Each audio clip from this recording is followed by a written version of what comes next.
seorang pangeran pengembara berjalan menyusuri lantai-lantai peradaban. Lembaran kisah Bujangga Manik yang tertulis di daun lontar petunjuk masa lalu di akhir zaman. Catatan itu menjadi prasasti besar bagi Nusantara.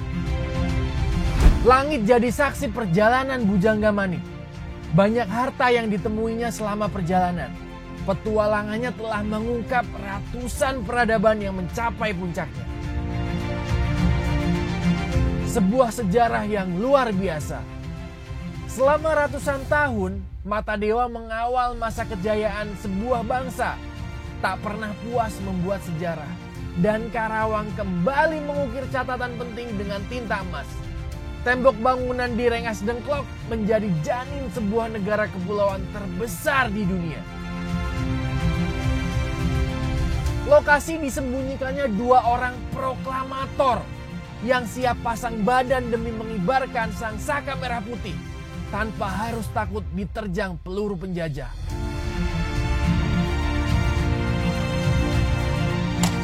Perumusan naskah proklamasi kemerdekaan Indonesia tanggal 16 Agustus 1945 adalah nafas kebebasan. Lumbung padi Karawang terngiang di telinga. Tugu Bojong adalah kenangan Indonesia. Kota perjuangan ini sangat gagah. Meski hujan peluru dan meriam menghujam secara bertubi-tubi, Pangeran Pengembara menjadi inspirasi perjalanan ini. Saya menyingkap tirai sejarah di kota pangkal perjuangan.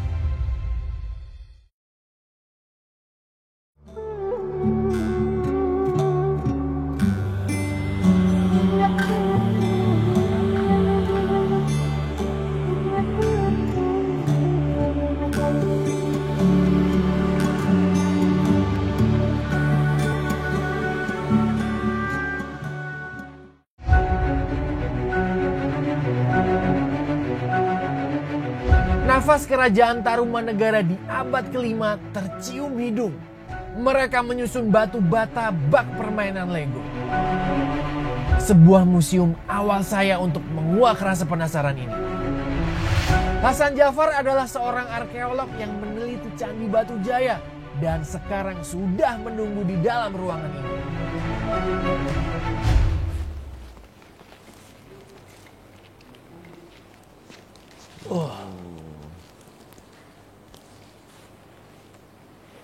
Wah, Bapak, ini kayaknya yang saya cari-cari nih. Bapak dengan siapa namanya? Saya Hasan Jafar. Pak Hasan Jafar. Bapak bisa nggak ceritakan bagaimana atau ini sebenarnya museum tentang apa, situs-situs apa gitu, keberadaannya di mana gitu. Baik, situs ini sebetulnya adalah situs yang baru diketahui ya pada tahun 1984. Nah, walaupun penduduk sudah mengenal ada situs ini, tapi tidak tahu bahwa itu situs dan di dalamnya ada peninggalan-peninggalan sejarah. Oh, belum diteliti saat itu? Saat itu belum diteliti. Terus? Nah, hanya penduduk mengetahui bahwa di situs ini banyak bata-bata berserakan, bata-bata berukuran besar. Oh, justru batu bata? Bata. Bukan batu ya? Bukan batu, bata. Iya. Informasi tentang adanya peninggalan arkeologi di sini itu diperoleh dari penduduk di daerah Cibuaya, yaitu daerah sebelah timur. Dan di sana ada juga? Ada, di sana itu sudah diketahui lebih dulu, sejak tahun 50-an. Itu ditemukan ada arca Wisnu ya, yang terbuat dari batu.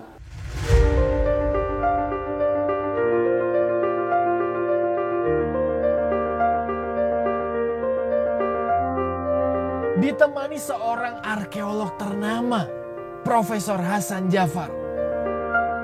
Menambah pengetahuan saya soal situs Batu Jaya. Dialah yang melakukan penelitian tentang candi-candi yang ada di sini. Hasan Jafar memulai penelitian secara intensif pada tahun 1984 sampai 1985.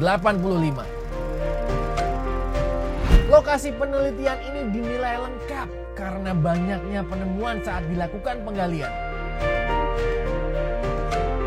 Hasan Jafar menjadi ketua dalam penelitian dan mengkaji arsitektur, kronologi, dan sistem pencandaian Batu Jaya.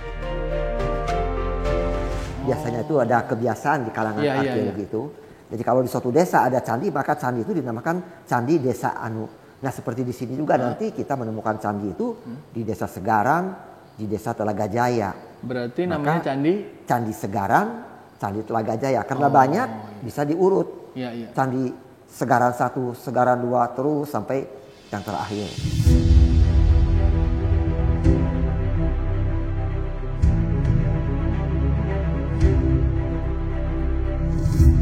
Kerangka manusia di zaman prasejarah menghias koleksi di museum ini.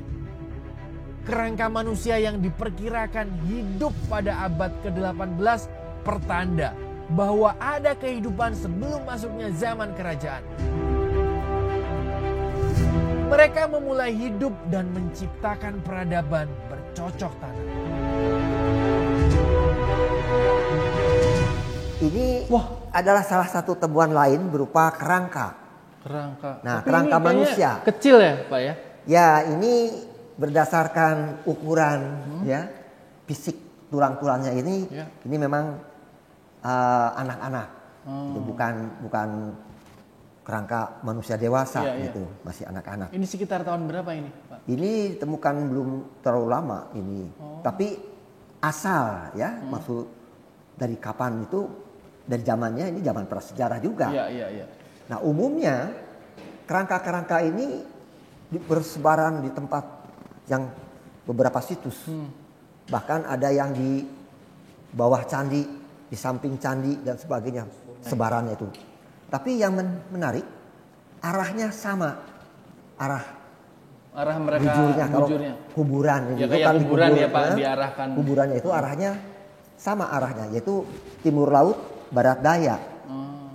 Berarti memang sengaja dimakamkan mungkin ya? Sengaja dimakamkan. Iya. Itu. Bahkan kalau di kerangka-kerangka kubur yang dewasa itu jelas sekali posisinya itu. Dan di samping kerangka itu ada benda-benda seperti ini nih. Ini ada benda-benda gerabah ini. Iya betul. Potongan-potongan gerabah. Ada periuk, ada tutupnya ini kelihatan. Terus ada macam-macam lagi jenisnya. Ada mangkok dan sebagainya. Itu tidak lain adalah benda-benda budaya yang disertakan ke dalam kuburan, dan itu biasanya di dalam arkeologi itu dinamakan bekal kubur. Oh mungkin benda barang-barang kesayangan diikutkan di kubur mungkin ya. Benda-benda kesayangan, tapi juga ada yang berkaitan dengan konsep religinya, yaitu seolah diberi bekal untuk di alam kuburnya nanti alam yang akan datangnya.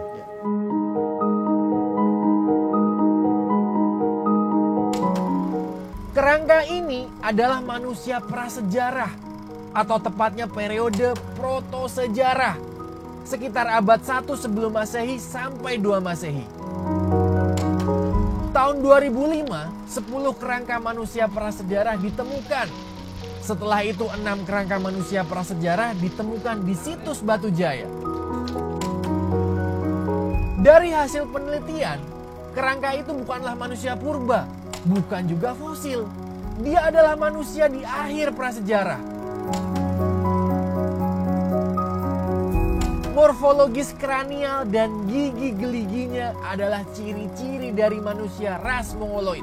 Jadi binatang-binatang manusia semua itu tergolong makhluk vertebrata.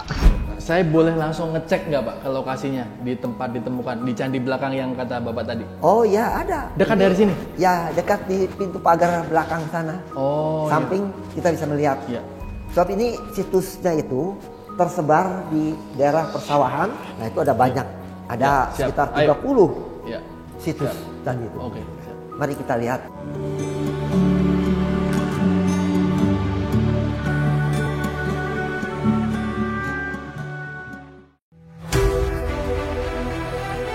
Saya bergegas untuk melihat candi yang lebih tua dari Borobudur ini.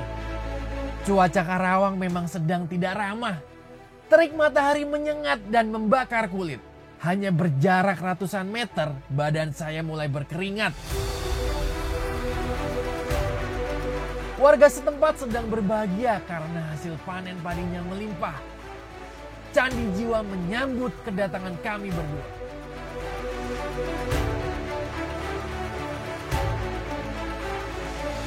Jadi ini candi jiwa ini atau candi Segaran satu inilah yang pertama kali dikunjungi, baik dalam survei maupun dalam pemetaan segala macam. Karena ini paling dekat ke sana tadinya. Paling dekat tapi bukan yang paling besar? Bukan. Oh, ada lagi yang lebih besar? Ada. Dan paling dekat ternyata bukan ini. Itu tadi di Pengkolan situ itu ada candi juga. Gitu. Oh, dekat iya, sebetulnya. iya. Makanya itu dapat nomornya nomor 3. Setelah kita dapat 1, 2. Oh, penomoran itu berdasarkan ditemukannya duluan ya? Iya, didatangi, disurvei dan sebagainya, dicatat, direkord. Baik. Nah, boleh nggak kita sekarang langsung ke candi yang lebih besar? Ya. Boleh kita nanti sana itu. Oh ya, siap. Habis ini juga. Otak saya digodok untuk menerima ilmu baru dari sang Indiana Jones Indonesia. Penjelasannya begitu sangat detail. Saya naik ke atas bagian candi ini bukanlah tanpa alasan. Profesor harus menunjukkan bagian-bagian terpenting dari candi ini.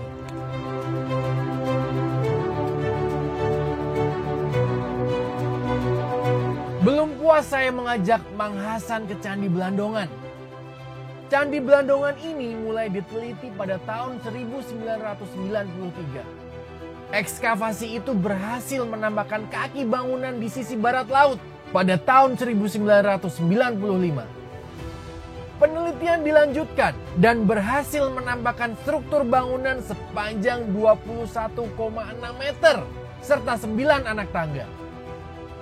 Pada tahun 1996, sisi timur laut dan tenggara Candi Belandongan berhasil ditampakkan. Ya, kita ini sekarang ada di Candi Belandongan. Oh, ini Candi Belandongan. Atau nama akademisnya ya, nama ilmiahnya Candi Segaran ya, 1. Ini yang paling besar di sini, Pak. Yang paling besar sementara ini. Sebab ada di sana hampir sebesar ini tapi belum digali secara keseluruhan, jadi kita tidak bisa membedakan mana yang lebih besar. Ya, kita boleh naik? Ya, boleh kita naik. Boleh. Oh ya, siap. Nah, ini tangganya, ini hasil pembugaran sekarang, tapi dulu awalnya nggak ada yang batu ya? Tadinya bata rupanya. Iya, tapi karena pemakaian sudah berpuluh tahun, mungkin beratus tahun, terjadi keausan, bekas injak-injakan tuh. Ayo kita naik, Pak. Nah, diganti, kemudian dipasang batu. Ya, batunya batu andesit sebetulnya. Oh, batu andesit. Ini dulunya dia rumah atau tempat beribadah atau tempat apa? beribadah, candi ini, candi agama Buddha. Dan mestinya nanti kita di beberapa tempat-tempat ini ada arca. Iya. Nah, jadi ini tangga naiknya, ini pintu gerbang dari tangga ini. Ini masih ke atas mestinya. Tapi tidak ditemukan sisanya, sudah runtuh semua. Dan kalau kita lihat ini ada apa? Ini sebetulnya feature yang menunjukkan pada kita bahwa ini dulunya ada kayu di sini.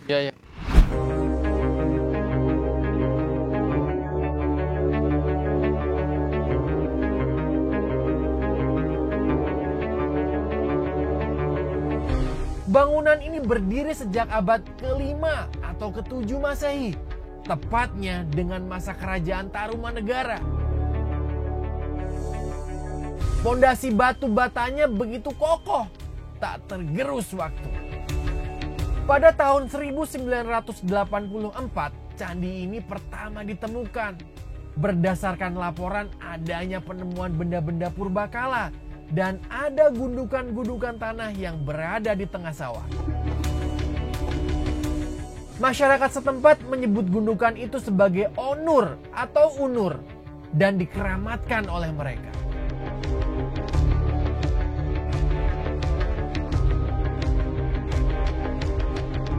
Ini benar, Pak. Maksudnya Candi Belandongan di sini candi tertua di Jawa, benar?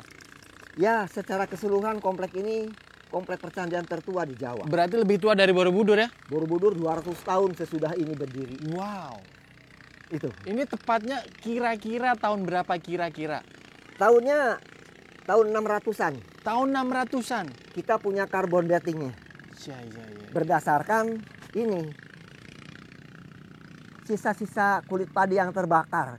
Kita congkelin untuk setiap lapisan tertentu sehingga ada sekian banyak pertanggalan yang secara bertahap dari abad ke-6 sampai 9. Di tahun 600-an sampai tahun 800-an. Borobudur Borobudur tahun setelah ini. Ya 800. Ini 600-an sudah ada. Bahkan ketika kita pugar bagian kakinya itu ada bagian yang jebol dan ternyata di dalamnya itu ada struktur bangunan yang asli yang sebelumnya. Itu yang lebih tua, kemungkinan itu abad ke-5. Ini adalah puncak peradaban dari kerajaan Tarumanegara. Saya tak menyangka, ternyata kala itu mereka sudah menguasai teknik cor di sebagian bangunannya. Layaknya pergantian sebuah peradaban, masuknya agama baru setelah Buddha mengubah semua pola kebiasaan.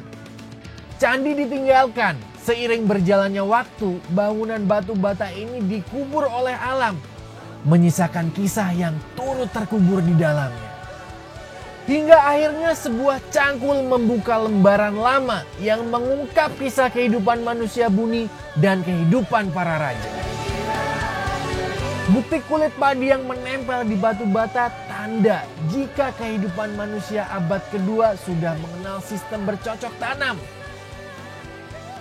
Hamparan sawah ini warisan mereka. Saya yakin Indonesia adalah salah satu pusat peradaban dunia. Entah ada sejarah yang dibungkam dunia atau tidak. Yang jelas perjalanan saya kali ini akan mencari tarian yang menjadi legenda. Sebuah kesenian kapanpun bisa ditinggalkan dan tergantikan oleh yang baru. Seperti peradaban yang tertimbun di bawah tanah selama berabad-abad. Inilah langkahku untuk menggali kesenian dan budaya yang sudah ditinggalkan oleh generasi zaman sekarang.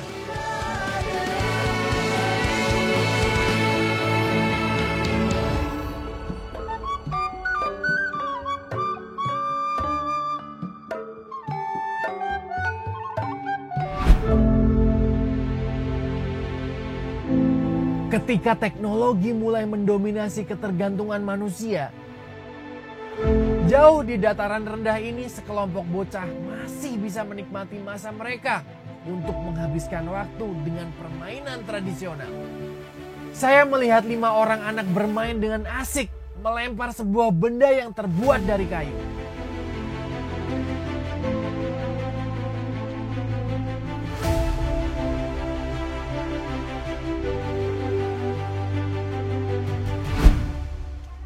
Ini anak-anak lagi pada main panggal nih, gua tahu nih.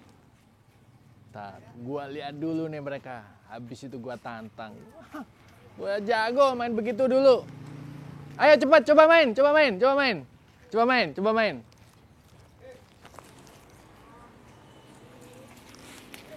Ya. Jadi nih main ini tuh harus di tempat tanah gitu. Jangan paving karena pergerakan dia untuk beradu tuh lebih liar. Kalau di paving kan ada garis-garisnya susah tuh. Jadi dia bisa kesana kemari, tabrak-tabrakin. Biasanya yang keluar dari bulatan ini dia menang. Ayo lagi. Diadu. Taruh satu habis itu diadu. Tas.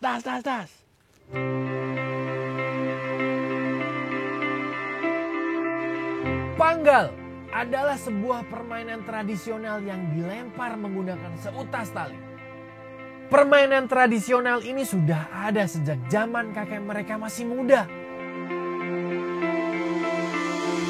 Saya jadi tertarik untuk bergabung dan mencoba permainan masa kecil saya dulu. Sedikit bernostalgia dengan mereka cukup merindukan kampung halaman rumahku. Kalian nggak pada main handphone, nggak pada main PUBG, game gitu? Nggak, main begini udah bahagia? Tuh, di sini masih pada begitu. Nggak ada main handphone, nggak pakai kuota, nggak pakai internet, nggak pakai handphone juga. Jadi ini mainnya gimana? Nanti kita diadu. Pukul-pukulan, ayo gimana? Apa pakai ini ya, pukul-pukulan? Oh, pakai tang. Jadi ini taruh satu. Coba taruh satu. Set. Oh, jadi dilawan. Oh, pukul. Oke. Set. Begitu. Jadi harus nabrak tuh, tabrakin lagi. Panggal merupakan salah satu permainan tradisional Nusantara. Meskipun sejarah penyebarannya belum diketahui persis. Sebagian besar panggal dibuat dari kayu yang diukir dan dibentuk hingga menjadi bagian badan dan ekor. Bro, tuh. Ini kalian pada beli atau bikin sendiri? Bikin. Siapa yang bikinin? Siapa namanya? Kong Nalan. Di mana rumahnya? Sono. Iya. Bisa anterin nggak ke sana? Bisa. Yuk sekarang. Iya. Oke, berangkat kita. Kita mau cek di mana yang bikin sadibreng. Sadibreng. Panggalan ini, gasing. Yuk.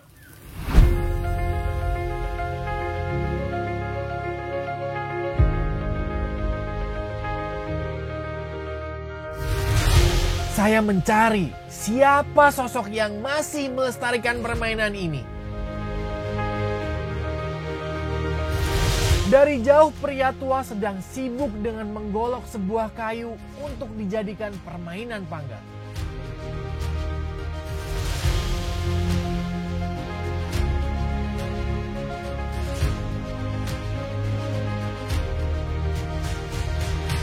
Kong, ini bikinnya pakai kayu apa?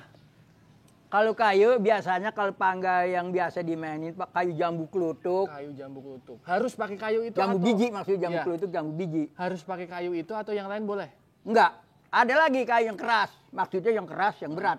Misalnya kayu pete Cina. Berarti lebih keras, lebih bagus. Berat. Lebih berat ya? Lebih bagus. Iya. Kalau berat kan diputarnya itu mantap. Mantap dan lebih awet ya? Dipakai mainnya tadi dipakai mukul kayak anak-anak tadi itu ya. Iya benar. Jadi bagus. Ini engkong memang hobi bikin atau dijual juga, Kong? Enggak. Enggak dijual? Ini kan kita membuat lagi saya umur 10 tahunan kira-kira. Wah, masih kecil, Kong. Lah ya kan emang kayak gini. Seginilah, 10 tahun. 10 tahun, kurang udah SD. Udah SD kelas 3 gitu. Iya. Berarti engkong bikin ini nggak dijual? Enggak. Memang hobi gitu? Hobi, artinya kan buat kita main. Sama anak-anak yang lainnya. Kecuali itu anak nggak bisa. Maunya bang bikinin saya, gitu. Saya upain, bikin. Zaman itu.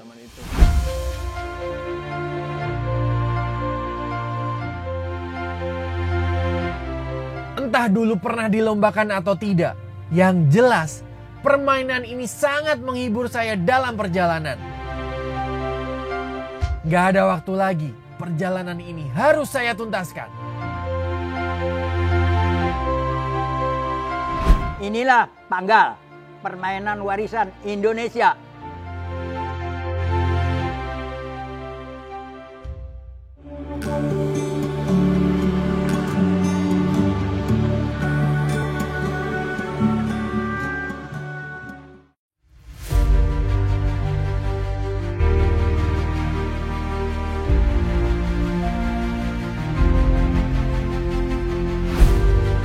Kesenian di Karawang memang apa adanya.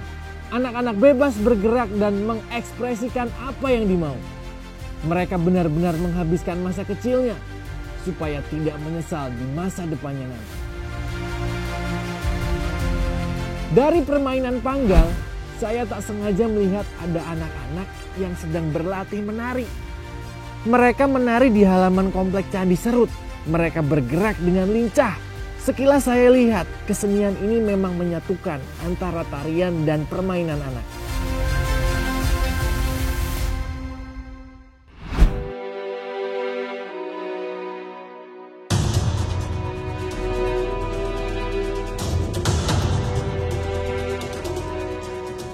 Siksi batu manikan di berjoget semua di kota dia menyanyi sebab mengkajula-jula, sebab mengkajula-jula. Siksi batu manikan di berjoget semua di kota dia menyanyi sebab mengkajula-jula, sebab mengkajula-jula.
Waduh, Kang. Ya.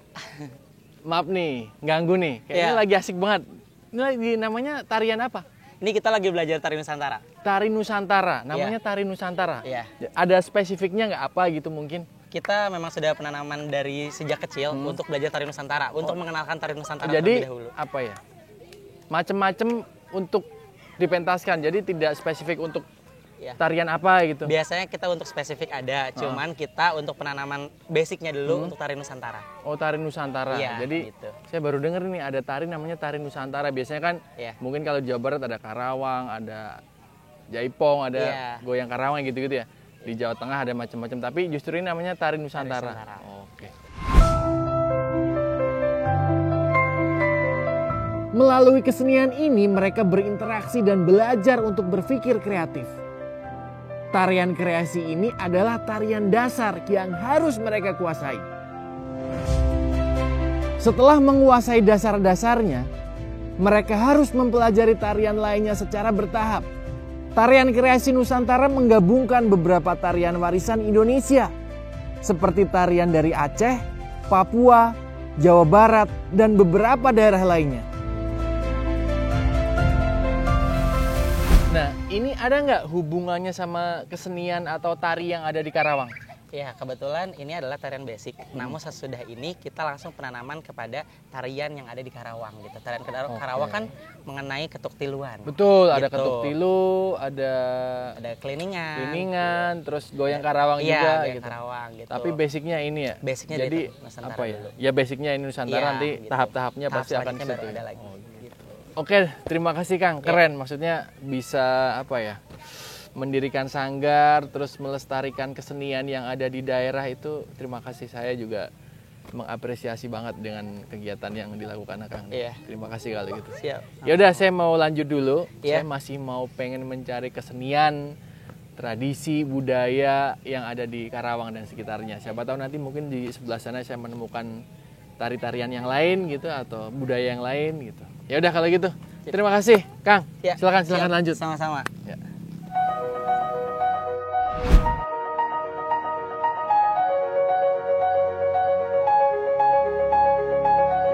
Karawang memang tempat berkumpulnya kesenian.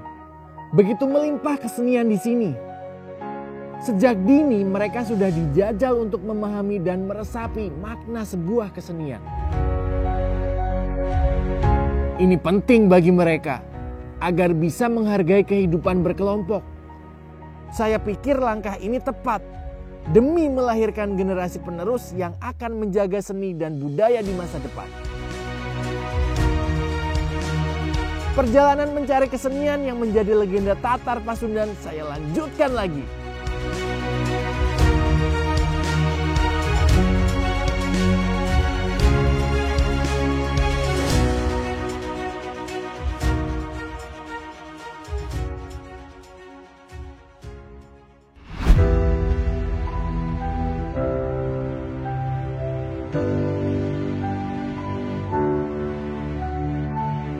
Ada percampuran budaya di Kabupaten Karawang.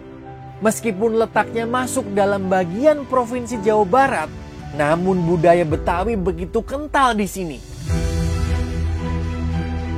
Campuran Sunda dan Betawi di sini adalah sebuah pemandangan yang unik. Beberapa kesenian Betawi diadopsi dan dicampur oleh budaya Sunda, tapi hal itu perlu dibuktikan. Dan saya mencari di mana letak kesenian itu berada.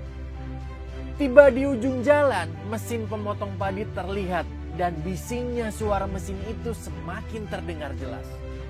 Sedikit membantu para petani yang sedang berpesta adalah hiburan saya di tengah jalan.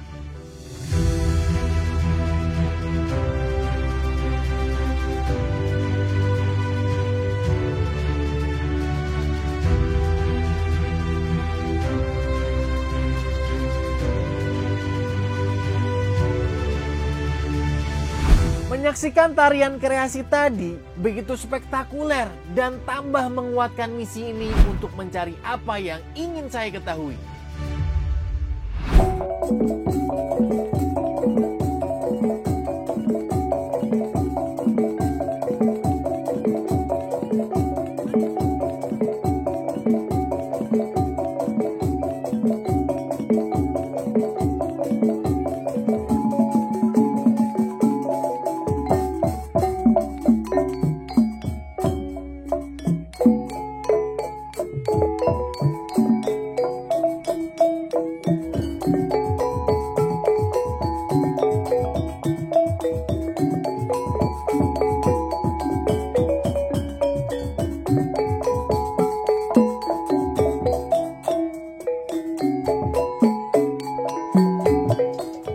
Pak, waduh, ini saya tadi lihat dari jauh, kok ini mirip kesenian Betawi ya Pak?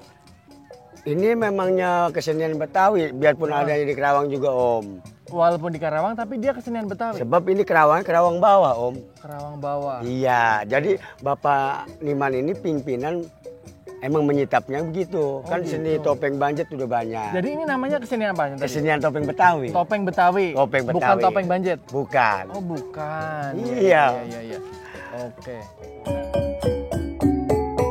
Tari topeng adalah visualisasi gerak yang dibuat nenek moyang tanpa mendahului konsep. Ada pengaruh budaya Sunda, namun memiliki ciri khasnya berupa selancar.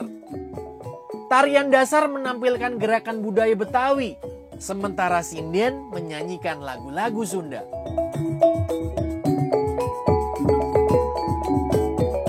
Yang dimaksud topeng dalam kesenian ini adalah menutup sebagian wajahnya menggunakan kain yang tergantung dalam kostum si penari. Kesenian Mekarjaya Titin Group ini dipimpin oleh Babeh Niman. Tarian ini disuguhkan untuk menyambut tamu agung dan hajatan masyarakat sebagai hiburan. Nah, dia tuh pertama kali ada di Karawang sejak tahun berapa, Pak? Dia ini semenjak ada di Kerawang ini ya mungkin tahun 82. 82 sampai sudah sekarang 2021. Oh, berarti ya sudah lumayan lama ya. Lumayan tapi tetap lama. induknya dia dari Betawi ya. Memang Iya, kesini emang ya. Betawi. Karena Karawangnya masih ya nyerempet-nyerempet Betawi. Iya, emang Iya, Kerawang iya. bawah sini. Betul, Gitu. betul. Jadi Nah. banyak yang Betawi gitu Om. Biasa dipentaskan kalau pas ada acara apa, Pak? Acara yang hajat, acara hiburan, Hajatan, sunatan mungkin. nikahan. Iya, Terus. gitu. Ada yang tahu syukuran, muludan, itu maulidan, kadang-kadang gitu. Agar dapat menghasilkan gerak yang tepat dan benar demi terwujudnya kesatuan gerak tubuh yang estetis dan harmonis, yaitu gandes atau luwes, ajar atau ceria, dan lincah tanpa beban ketika menari. Di samping itu masih ada ketentuan lain yang harus dipenuhi ketika menarikan topeng Betawi, yaitu mendek, dongko, ngengkrek, madep, megar, ngepang, dan beberapa hal lainnya. Toka-toka, kembang, ampreng, andong, dan kain adalah bagian kostum yang dikenakan para penari. Kesenian ini memadukan seni musik, tari, dan lawakan yang disebut lipet gandes. Lu cariin anak lele. Anak lele. Gua beli 50.000, komisinya lu 10.000. Oh, lu kamu banyak. Anak lele, Iya, anak lele, Par. ada kumisnya. Ada. Tua itu mah. Iya. Ini sekarang mereka lagi ngapain? Ini, ya itu dia lagi latihan ini tuh. Tuh. Tuh kayaknya ada kayak lawak-lawakan gitu, Pak. Ya kalau emang topeng mah ada lawaknya Om. Oh, ada lawakan. Ada lawaknya iya. Tadi pas saya lihat dari belakang tuh belum ada kayaknya lawakan-lawakan. Iya. Masih nari-nari gitu segala macam. Oh, iya. Tuh, ini yang begini nih, ini tari topengnya nih Om. Nah, ono pelawaknya berdua. Iya. Iya. Saya boleh coba ikutan ke sana, Pak? Ah, silakan. Ganggu nggak nih? Enggak ganggu. Emang perlu wajar. Siap. Wajar Saya ya. ikut ke sana ya. Iya. Di mana kita ini, Bang? Gak tahu. Ada di candi kita. Di candi. Oh, di candi. Lagi ngapain kita, Bang? Jadi orang gila. Jadi gitu, mereka tuh ternyata ada lawak-lawakannya juga gitu. Iya. Ini apa-apaan ini? Hah? Apa-apaan? Diomelin, Kang. Ampun, Bang. Lo bukan apa-apa kemarin. Assalamualaikum apa? Assalamualaikum. Setiap ada orangnya pasti ada. Gue ini perwakilannya. Lah, bukan. Diomelin gue. Lu kagak ngeliat orang Diomelin gondrong, tuh bro. kan. Emang takut sama orang gondrong. Dia nggak tahu. Orang bewok Takut ini. pakai gondrong tuh. Ini abang mau ngapain kemari, Bang? Saya mau lihat, Bang. Ini lagi pada latihan apa? Oh, ini Heeh. topeng Betawi. Topengnya mana? Nih, topengnya nih. Oh, ini abang nggak pakai topeng? Hah? Abang pakai Nah, topeng dia nggak nih? memang udah begitu. Oh, udah begitu. Iya, mukanya kayak Kalau topeng. saya emang nggak pakai topengnya emang udah sama. kirain.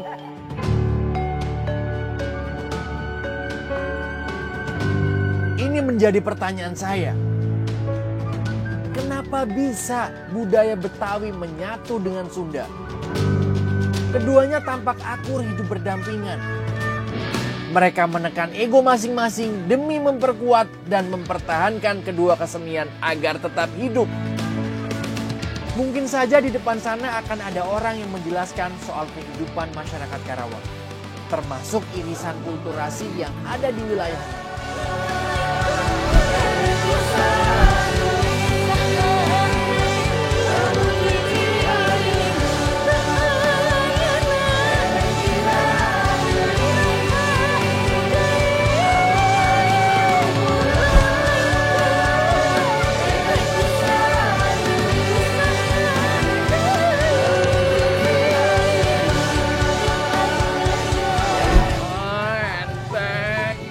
Enak tuh.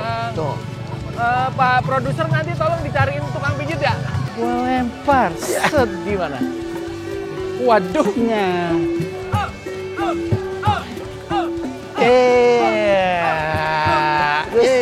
Waduh.